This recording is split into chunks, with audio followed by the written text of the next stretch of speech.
BookWidget Help, Embedding on Miro Board.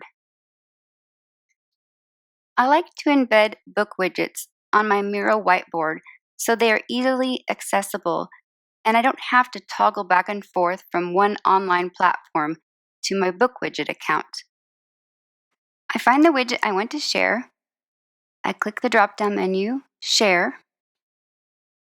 I always unclick Send Answers to Me, highlight and copy, close it out, head over to my Miro board. Then I find the place on my Miro board I want to place the widget, in this case, under level 7. I'm a Barton tutor, so that is what that number references. Click the little dots over here, click Paste iframe code.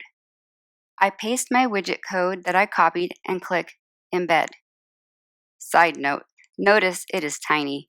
I started making this board and everything was always tiny, so I enlarged everything.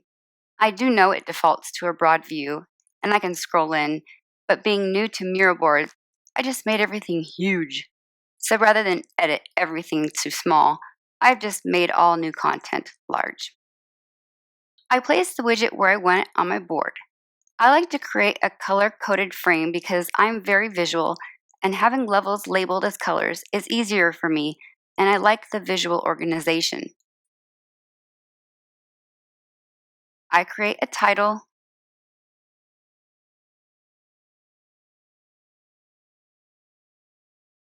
I make sure they're all color-coded to match with the level 7 color I chose, and lock them all together. Now I don't have to go and leave my Miro board, log into my BookWidget account, figure out which folder I want to use, open it, choose, click, and wait for it to open. Instead, it's just right here on my Miro board, ready to be used. A huge thank you to all the people who are willing to share their book widgets and collaborate with their colleagues. Please like, subscribe, and share. There's more BookWidget Help videos at my channel, Ms. Jane's Tutoring and Dyslexia Services.